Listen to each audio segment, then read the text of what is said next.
J'ai retenu 2 des 3 textes proposés aujourd'hui à notre méditation et qui sont dans la continuité du thème de la Semaine de l'Unité des chrétiens qui était, vous savez, « Apprenez à faire le bien, recherchez la justice » selon un verset d'Ésaïe.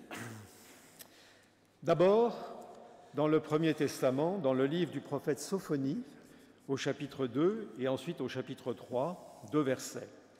Alors Sophonie, peut-être vous ne le connaissez pas bien, mais c'est un prophète du temps du roi Josias, du royaume de Juda, autour des années 630-620 avant Jésus-Christ. Alors il dénonce l'idolâtrie des Hébreux, comme les autres prophètes, Nahum et Habakkuk, qui sont avant, en exhortant à un changement radical, et où seuls les humbles trouveront grâce auprès du Seigneur. Et puis le deuxième texte sera dans l'Évangile selon Matthieu, au chapitre 5, le texte sur les béatitudes que nous connaissons bien, avec en préambule 2 versets qui éclairent les béatitudes. Mais avant d'entendre les Écritures, nous prions.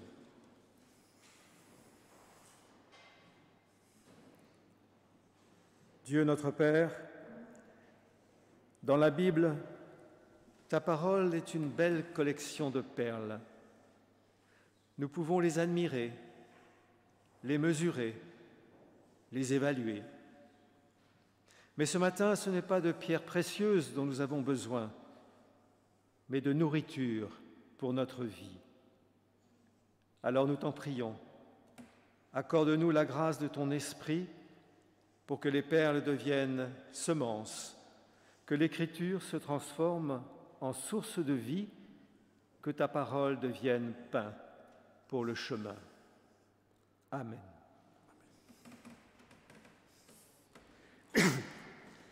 Recherchez le Seigneur, vous tous les humbles de la terre, qui mettez en pratique le droit qu'il a établi. Recherchez la justice, recherchez l'humilité. Peut-être serez-vous à l'abri au jour de la colère du Seigneur. Donc chapitre 3, versets 12 à 13. « Je maintiendrai au milieu de toi un reste de gens humbles et pauvres. Ils chercheront refuge dans le nom du Seigneur. Le reste d'Israël ne commettra plus d'iniquité. Ils ne diront plus de mensonges. On ne surprendra plus dans leur bouche de langage trompeur. Mais ils pourront paître et se reposeront sans personne pour les faire trembler. »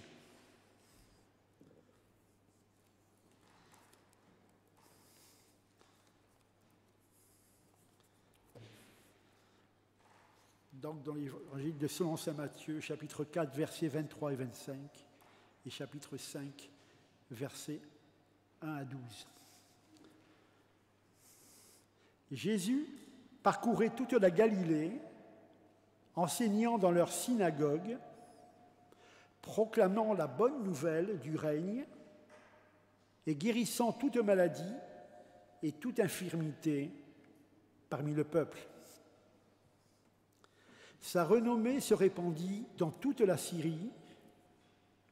On lui amenait tous ceux qui souffraient, en proie à toutes sortes de maladies et de tourments, démoniaques, lunatiques, paralytiques, et il les guérit. De grandes foules le suivirent de la Galilée, de la Décapole, de Jérusalem, de la Judée et de la Transjordanie. À la vue des foules, Jésus monta dans la montagne, il s'assit et ses disciples s'approchèrent de lui. En prenant la parole, il les enseignait. « Heureux les pauvres de cœur, le royaume des cieux est à eux. Heureux les doux, ils auront la terre en partage. Heureux ceux qui pleurent, ils seront consolés. Heureux ceux qui ont faim et soif de la justice, ils seront rassasiés. Heureux les miséricordieux, il leur sera fait miséricorde. Heureux les cœurs purs, ils verront Dieu. Heureux ceux qui font œuvre de paix, ils seront appelés fils de Dieu. Heureux ceux qui sont persécutés par la justice, le royaume des cieux est à eux. Heureux êtes-vous lorsque l'on vous insulte, que l'on vous persécute et que l'on dit faussement contre vous toutes sortes de mal à cause de moi. Soyez dans la joie et l'allégresse, car votre récompense est grande dans les cieux. C'est ainsi, en effet, qu'on a persécuté les prophètes qui vous ont précédés. Seigneur, ta parole est une lampe à mes pieds, une lumière sur le sentier de nos vies. Je vous invite à vous lever pour chanter au cantique le psaume 95, les strophes 1 et 4. 95, 1 et 4. C'est la page 107.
Vous reconnaîtrez avec moi que le contexte géopolitique international, avec en particulier la guerre en Ukraine et ailleurs, il ne faut pas l'oublier, la pauvreté grandissante, les pandémies, le changement climatique aggravant les famines, et puis, inévitablement, malheureusement, la finitude de notre condition humaine, ne nous incite pas vraiment à être heureux et à parler de bonheur auquel nous aspirons tous. Les béatitudes que nous connaissons bien, on les entend très souvent dans notre liturgie, peuvent nous paraître utopiques dans de tels contextes. Et ces appels à un bonheur paradoxal, heureux, heureux, heureux, répétés 9 fois, sont alors difficiles à entendre. Nous pourrions en effet être tentés d'entendre une incitation à nous soumettre passivement à notre condition humaine, à accepter les injustices, tous les malheurs de nos existences en espérant qu'un jour ça ira mieux, Dieu intervenant peut-être pour nous ouvrir les portes du paradis.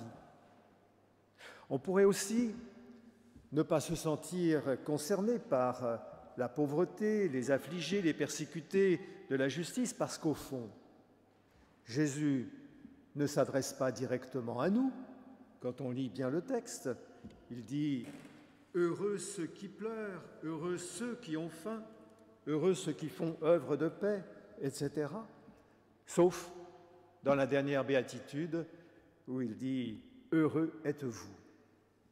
Enfin, nous pourrions penser que ce sont les malheureux qui sont heureux.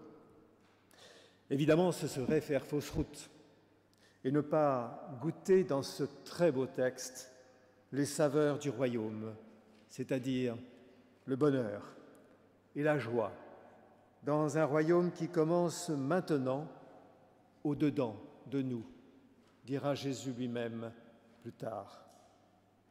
Ces paroles, dites comme un poème chanté que vous connaissez bien de Joachim du Bellay, « Heureux qui comme Ulysse a fait un long voyage », eh bien, sont les premiers mots de son enseignement, les premiers, et qui commencent par un mot répété encore une fois, 9 fois, « heureux ».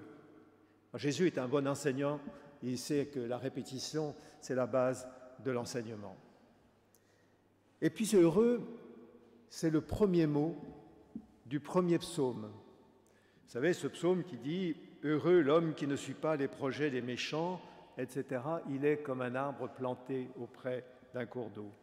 Et puis dans beaucoup d'autres psaumes, le psaume que nous avons lu tout à l'heure, le psaume 146, comme pour nous dire que son évangile est avant tout une parole d'amour, de joie, de bonheur, de vie, et non une invitation à la souffrance. Cette parole de vie sous-entend une dynamique, une mise en marche.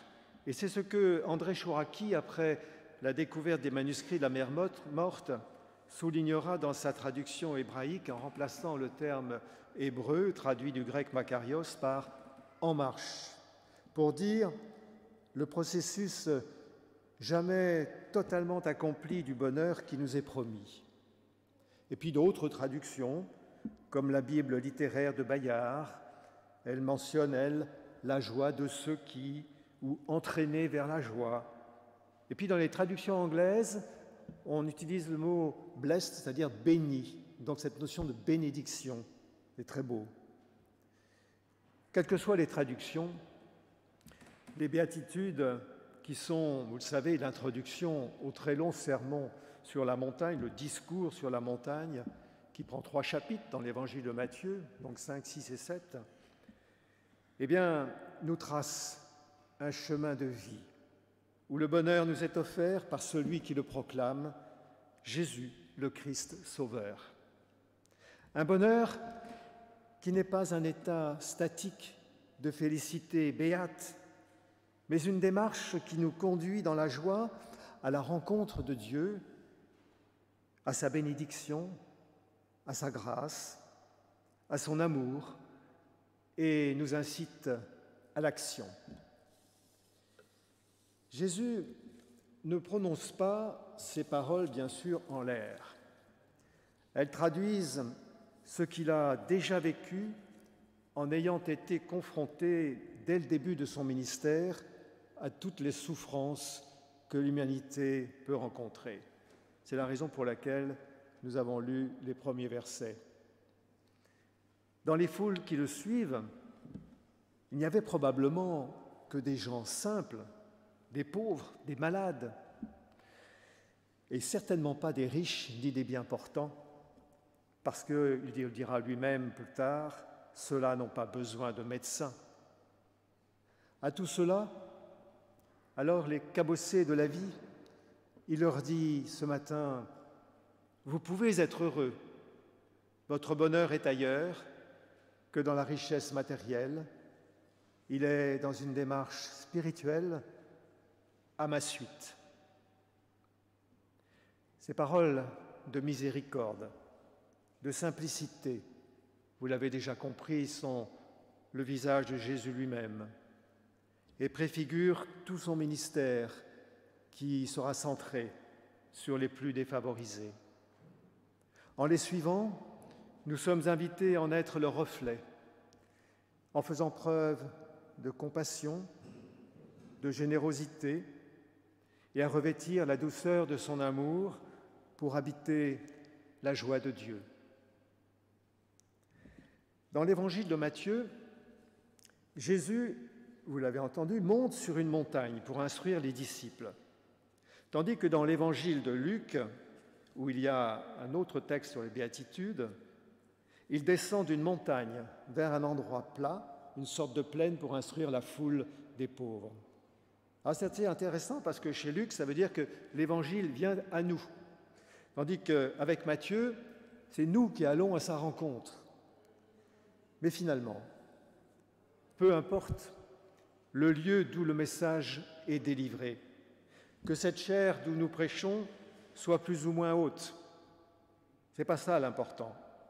L'essentiel, c'est que Dieu soit présent dans la parole de Jésus, le Verbe incarné, parole même de Dieu. Et pour un prédicateur, qu'il transmette alors l'onde bienfaisante de cette parole, et aujourd'hui, en particulier, la joie de l'Évangile. La mention de la montagne n'est cependant pas anodine, car elle fait référence dans l'Ancien Testament à la montagne sacrée du Sinaï, là où Moïse reçoit de Dieu la loi ancienne. Aujourd'hui, dans ce texte, c'est Jésus lui-même qui énonce une parole d'autorité. C'est très différent. Et c'est une loi nouvelle qui s'oppose au décalogue. Vous savez, ces 10 commandements qui sont remplis de prescriptions négatives, fixant des limites à ne pas franchir. Tu n'auras pas d'autre Dieu que moi, tu ne blasphémeras pas, tu ne mentiras pas, tu ne voleras pas, tu ne tueras pas, etc. Je vous renvoie au texte du Deutéronome au chapitre 5. La loi de Jésus, au contraire, nous oriente vers des attitudes positives. Elle nous ouvre des horizons sans limite, parce qu'elle est fondée sur 2 choses essentielles pour notre vie de croyant, c'est-à-dire la confiance et l'amour, et non plus sur la soumission.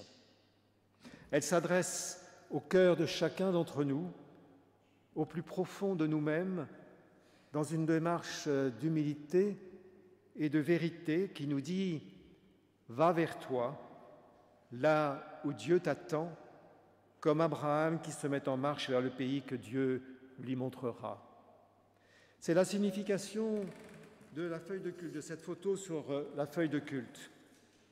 Alors, cette croix que vous voyez là, c'est une croix qui est installée au col du Méné, qui est à la frontière de la Drôme et de l'Isère, très exactement. Et il y a une inscription sur cette croix, « Aime Dieu et va ton chemin ». Elle symbolise depuis plusieurs siècles, depuis 4 siècles plus exactement d'ailleurs, l'exil de 2000 huguenots qui sont passés par ce chemin en partant de la Drôme pour aller sur Genève et l'Allemagne. Et aujourd'hui, ce sont des randonneurs, des pèlerins qui passent par là, et quand ils arrivent là et qu'ils voient cette inscription, eh bien, ils peuvent repartir à la rencontre de leur Dieu. Recherchez l'humilité, nous dit le prophète Sophonie. Cherchez le Seigneur, heureux les pauvres de cœur, ce sont les pauvres, les humbles qui subsisteront. Recherchons l'humilité des pauvres en esprit, ceux qui ont une âme de pauvre, un esprit de pauvreté, reconnaissant que, quelles que soient nos richesses, nous ne possédons rien, que nous sommes des êtres de relation ayant besoin des autres, et finalement que nous sommes un être limité devant Dieu, devant lequel nous devons nous abaisser comme il s'est abaissé en s'incarnant dans la personne humaine de Jésus. Oui, reconnaissons avec humilité la distance qui nous sépare du royaume, que nous invite à découvrir le Christ en franchissant nos limites. C'est ainsi que la première béatitude prend tout son sens, revisitée par un pasteur, le pasteur François Dieny.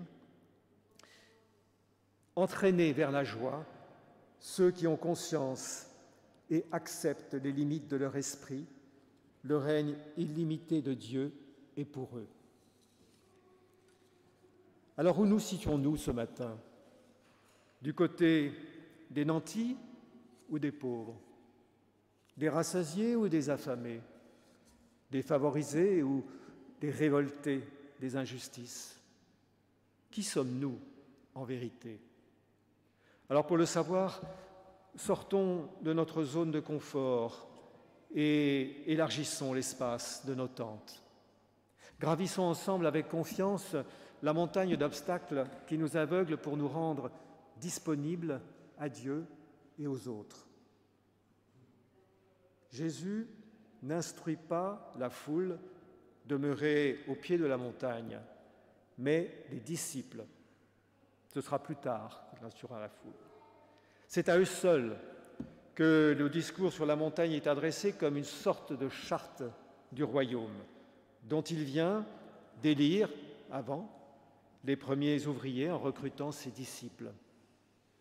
Appelés à vivre les béatitudes auprès de Jésus, c'est eux qui auront la charge ensuite d'en être les témoins vivants, comme celle de la terre et lumière du monde après sa mort.